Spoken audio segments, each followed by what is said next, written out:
I pledge allegiance to the flag of the of the United United States States of America and and to the republic for for which which it stands, one one nation, nation, under God, God, indivisible, indivisible, with liberty and justice for all. all. Let's pray. Good Lord, morning, thank you. everyone. Thank you so much, Lord, for this day and for all the blessings you've given each one of us. We just pray that whichever way we come to you as God, that you will protect us, that you will keep us safe, and that you will let us end this day helping make the world a better place than the way we found it when we woke up. And to do all these things through Rotary. We ask this in your name. Amen. Amen. Yeah, well, not everybody, just certain people, but I won't mention names. All right, we'll see you in a sec. Yeah, you just can't see him, Kevin, because he's incognito apparently. Good morning. Good morning. Morning, Kev. Kevin. Was everybody late today? Fix your hair, Kev. Yeah, allowed to get your hair cut yet? Only a few more days. 5 more days. 5 more days.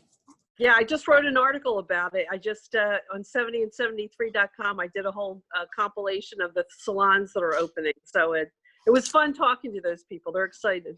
I guess I should get an appointment, huh? Yeah, get in line.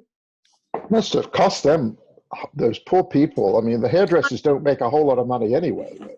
Tons of money they've had to put out for disinfectants and PPEs and shields and whatnot. But Yeah.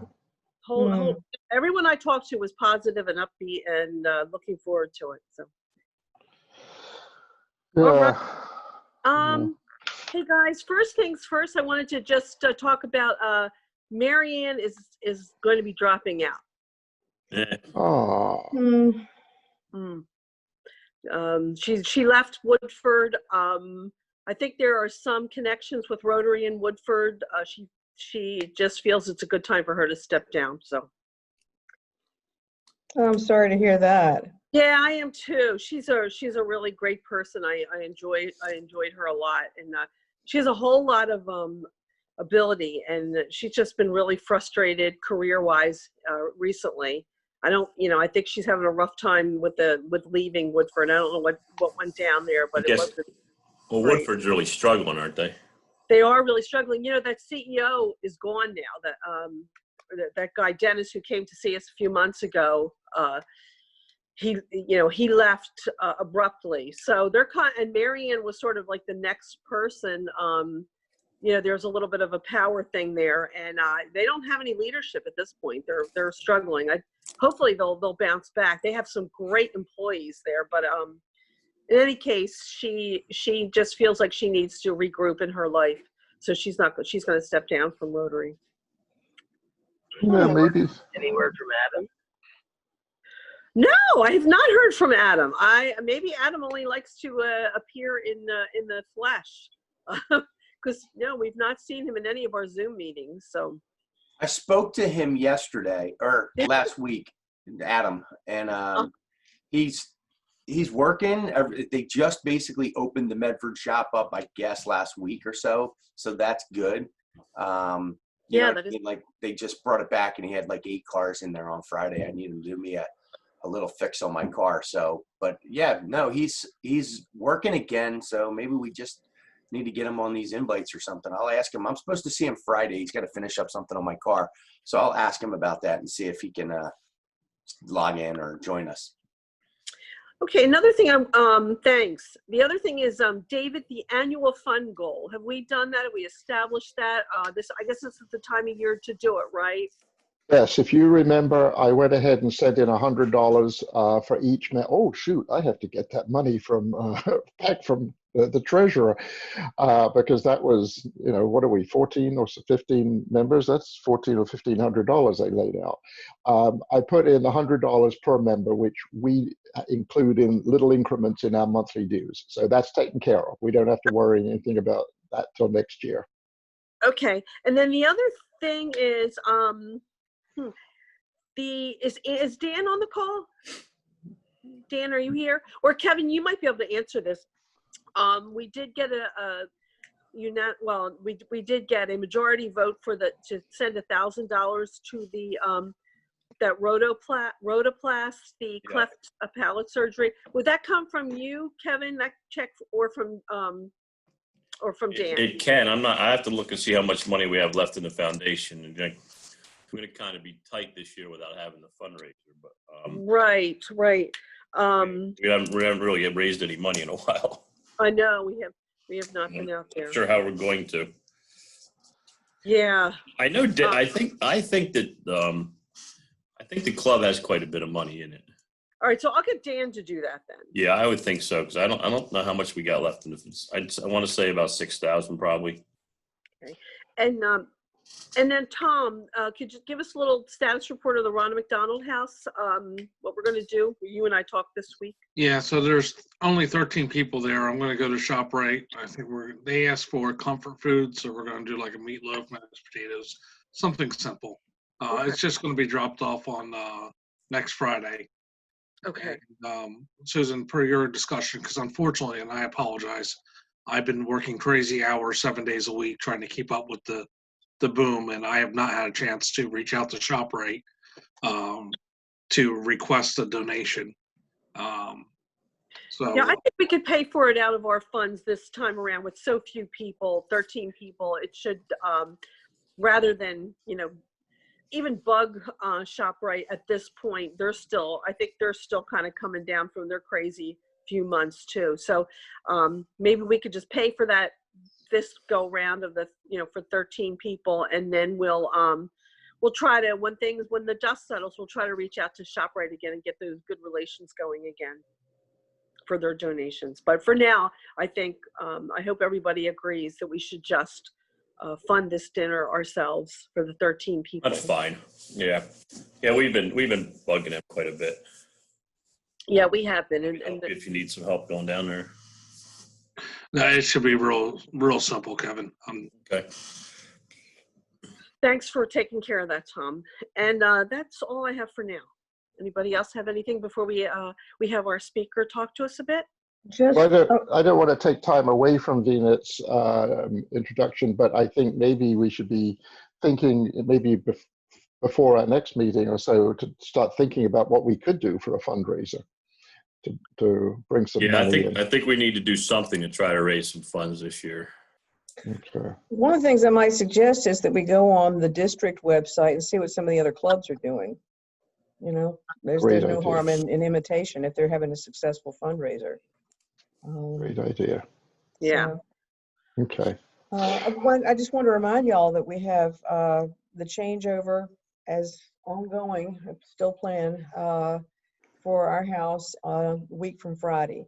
Okay. And we're making all sorts of arrangements to keep social distancing and so forth. So I think we'll be all right.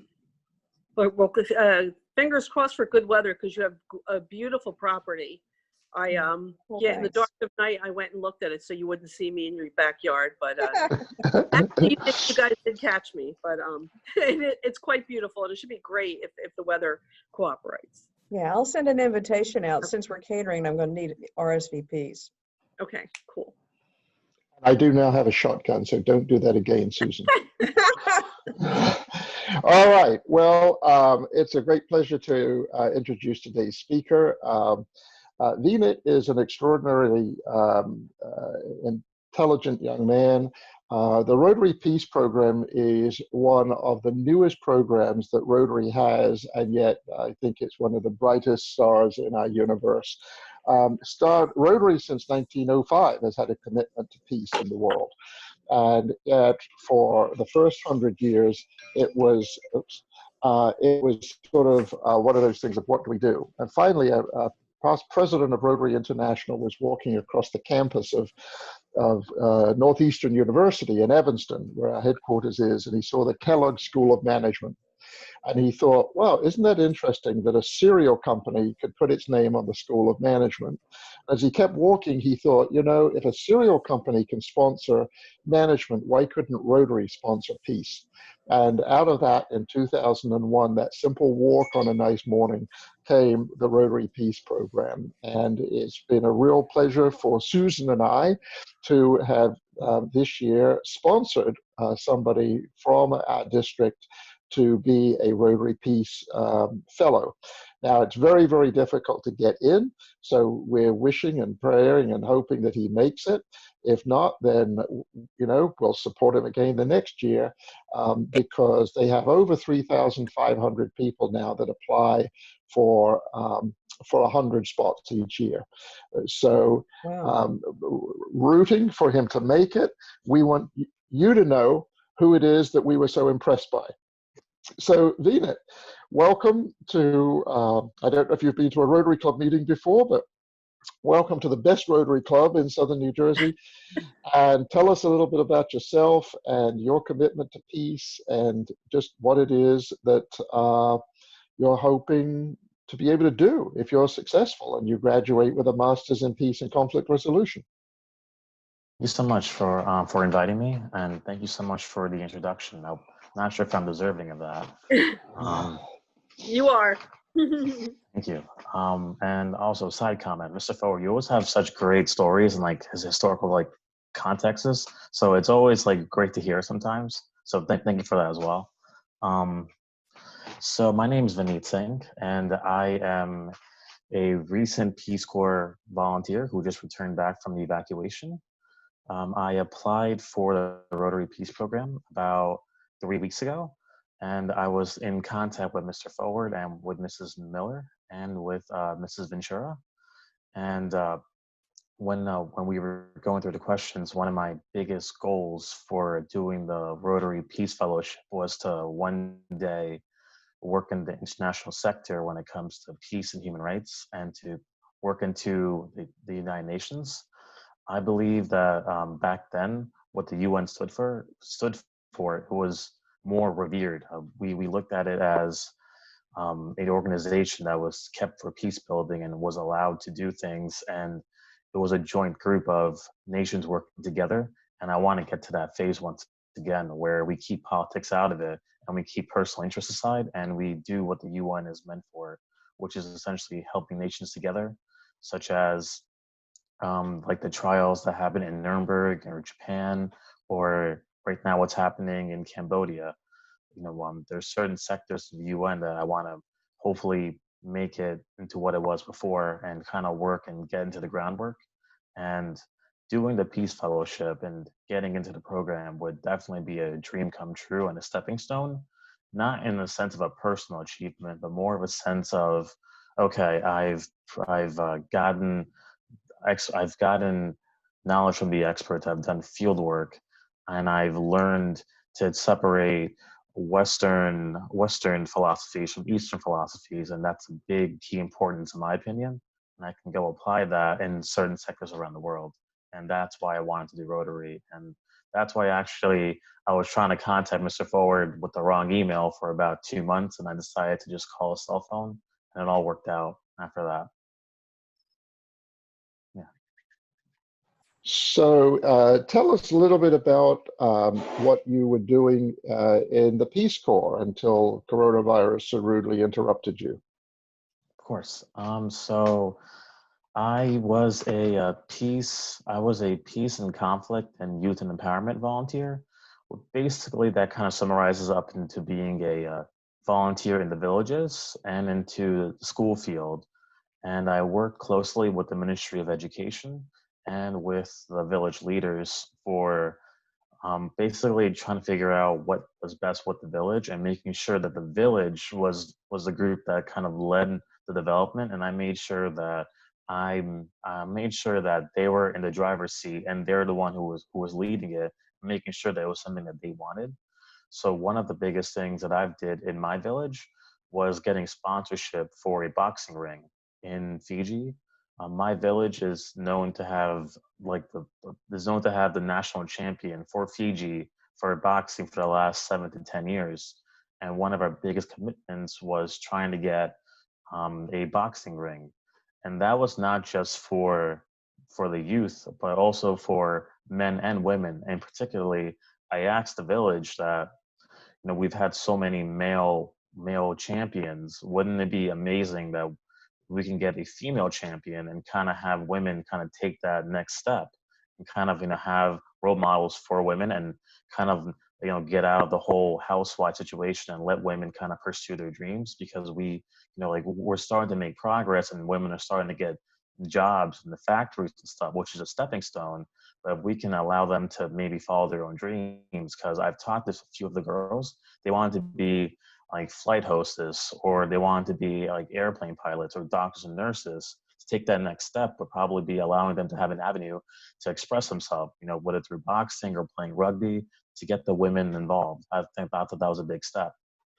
And for the school, one of the biggest things I've realized was, so in Fiji, disciplining physically was outlawed, essentially. So the biggest question was, how do you discipline your students, and how do you kind of take that next step? And I remember in the States, when we outlawed corporal punishment, it was kind of a bit of a struggle in the early part of the years, but we figured it out finally. Fiji's at that stage right now. So it was always about figuring out like classroom management styles. If someone was misbehaving for a teacher, how to discipline them, where to move them, and how to get the parents to care in particular, because the parents do care about their grades, but how do you make the parents kind of step up and take that next role of being a tutor on the side, or kind of try to assist the student if they're struggling? That was the next step. And to get to that step, one of the things I've realized was that sometimes students would squint, or sometimes they wouldn't understand certain parts of the language, whether it came to the local language or English or even math sometimes. And I kind of did my own eye test, and it was sponsored by the Red Cross in Fiji. And we've realized that some students needed glasses and stuff. So we did a fundraiser to kind of have glasses and eye tests done for students in the school and for teachers as well. Because if teachers kind of aren't also like on the same level as students when it comes to vision and stuff, it could definitely provide a problem. So we did something like that. And one of the biggest steps that I feel like that school did, and that I was able to kind of work with them on the side, was definitely like health. We study health in phys ed in the American school system. And one of the goals was to provide health and phys ed in the school system there. And we finally made it all inclusive to have the girls finally play rugby. But if the girls played rugby, there was rules for them, rules for the boys to kind of go softer, or kind of do two-handed touch and stuff. And we provided better curriculum and better courses for the students. And we actually had a career day where we saw teachers and doctors and lawyers and other professionals kind of come in of different backgrounds. And they were a mixture of men and women. So it kind of allowed the eighth graders in the school to kind of see, all right, this is what I want to be when I grow up. This is a good idea what I want to be. And hey, like, that person is from the village or 3 villages away from me. Like, I can be just like that if I, try to do this and that. And it serves as a first point of contact. So that was one of the biggest things that I felt very accomplished about. Were you in Suva, or were you out in some remote village? And how long were you in Fiji? So my training village was near Suva. It was about, I want to say, 10 miles away. And I was in there for about a month and a half. And then I spent the last 8 months in it's called the Burning West. Essentially, it's the hottest part of Fiji, and it's near Lutoka and Denarau. So basically where like all the resorts are on the western side of Fiji, which does seem nice at times, but that's where all the tsunamis and the dry season, when it hits, it's pretty bad. It's very hot. I don't want to dominate, so feel free to jump in with a question, anybody else. But the question I had for you is, how do you avoid coming in with ideas like the ones you were talking about to enlighten and empower women and open up new opportunities without having the locals say, look, this is our culture for thousands of years. Who are you, some American coming in here for 6 months telling us how to change our whole culture? How do you avoid that sort of accusation? That's a great question. Actually, so when I went into my village, a previous volunteer was in the village, and and there was trouble with communication in the sense of, they wanted to bring someone in who would kind of take over the village and kind of have essentially a guiding point. And I kind of felt that it wasn't my place to do that in a sense, because this village was ran for thousands and thousands of years without me. And they definitely have the experts in the village itself. So one of the biggest things that I did was, it's something called kava. It's where they serve it. It's basically it's like a local drink essentially, and it tastes, the best description I can give is like it tastes like mud, but the after effects are why people drink it, because when you drink it, you feel a little funny afterwards. I'll be honest with you. Um, so having conversations there was the biggest thing for me. I would go and I would drink kava with people from different points of the village. The village I lived in was about 800 people, so it was a really big village. So I want to say the first month and a half, I would go to different points of the village and meet with different clans, and not just the clan leaders. Essentially, I would meet with the women's group, and we would talk about certain ideas, and I would kind of go back to my counterpart in the village, who was a guiding point for me, and I would ask him about the village history, and I would ask him prominent leaders and prominent people who were men, who were women, who were part of the LGBTQ community, just kind of see what we could like work with, and kind of see which voices needed to be heard. And one of the biggest things that I learned there was, if you allow one group to kind of take a project and kind of have them lead it, and you can just say, hey, like the Peace Corps is sponsoring this, or the Peace Corps is working with them. That's one of the biggest things that kind of helped me out for the women's group. We actually got a village board. So you know how like in every county it'll say welcome to Monmouth County, welcome to Medford, and things like that, right? So my village, it's on a highway, so we wanted a sign that said "Welcome to Sorokamba Village," the name of the village I stayed at, and we needed sponsors and stuff. So I thought about it, and I thought about how the women's group was very eager to kind of prove themselves. So I kind of went through the support channels, and I talked to the village heads with the women's group leader, and I asked them if we could kind of work together on a collaboration project to kind of have the signboard up there. And indirectly, it kind of like worked in my favor, where it kind of allowed the women's group to kind of like hold small parties and kind of hold things on the side and take over small village projects in the end.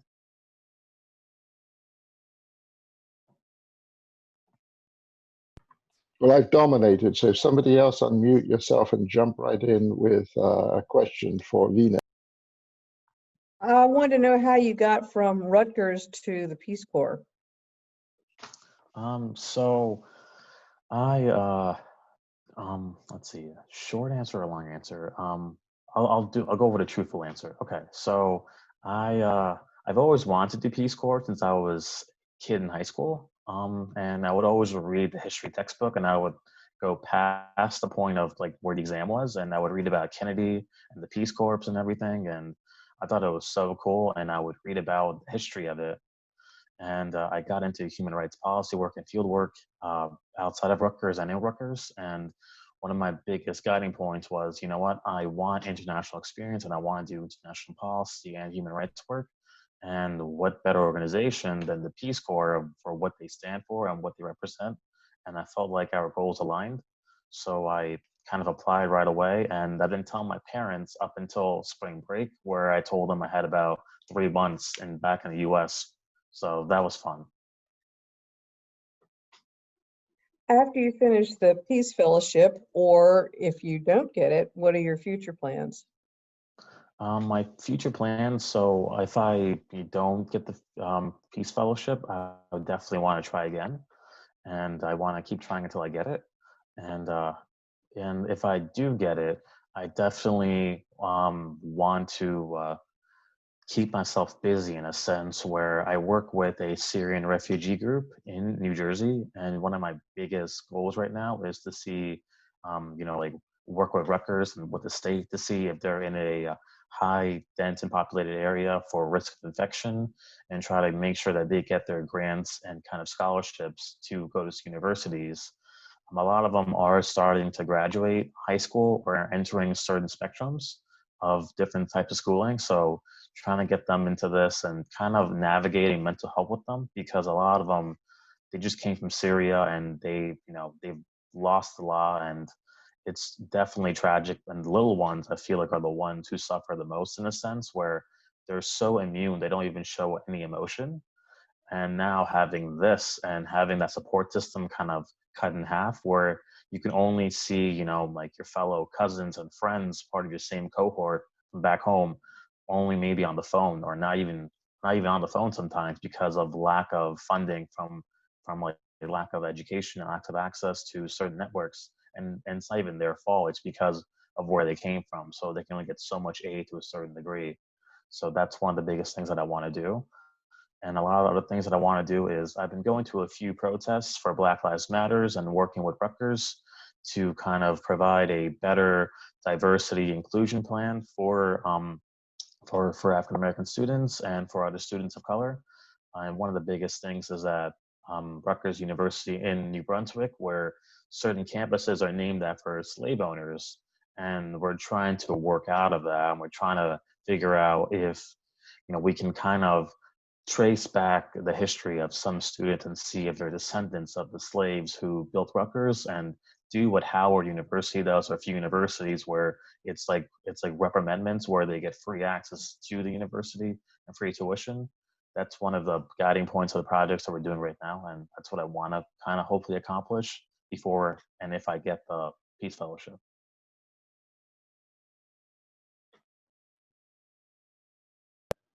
Somebody else jump right in.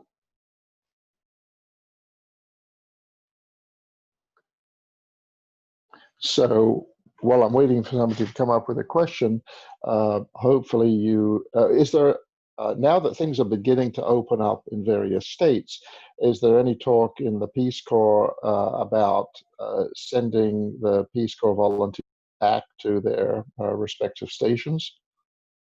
So some countries, so like Fiji, for example, they've quarantined since the day I left Fiji, which was on May 19th, and March 19th. And so they've had 0 cases of corona, in a sense of everyone who's had corona has been healed and they're good to go. It's all about sustaining it and everything, like New Zealand. But what happened when New Zealand, when they let someone come from the UK, someone already brought over a case.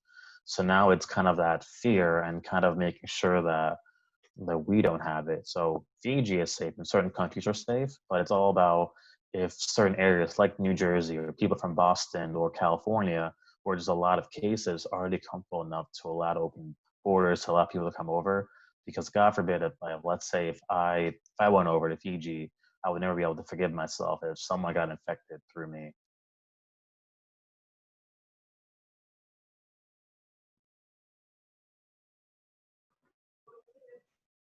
What's the next step in the application process? When will you know? For the Rotary or for Peace Corps? The Peace Scholarship with Rotary. So one of the biggest steps, actually, I want to thank Mrs. Miller and Mr. Forward again, because you guys sent in the recommendation for the application way before the deadline, which is on July 1st, I think.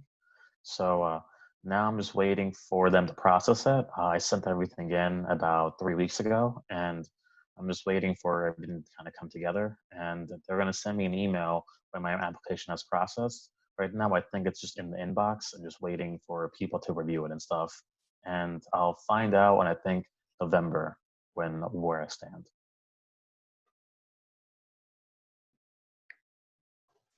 Well, I know, oh, Susan, were you saying something? Unmute yourself. Sorry about that. No, I'm just saying that it's certainly impressive to hear you again, and I'm glad we're sharing this with the group. And whatever you choose to do, it sounds like you're already jumping in there, especially right now with the protests and with kind of really trying to do the right thing with the university. That's impressive too. you're not just sitting there waiting for the next thing, you're jumping in there, and that it just makes us even, prouder that we were sponsoring you. Yeah, I know that I've talked to a lot of people who are on the selection committee, and to them, one of the most important parts of the whole process is when they interview you, for you to be able to communicate to them your vision. Not just to go get a free 2-year master's degree, but what you're going to do with it, your vision for the world and your part in it. So just kind of, practice what you're going to say at that point. I know that our time is almost up because Rich, there's only so much of us that Rich can tolerate every week.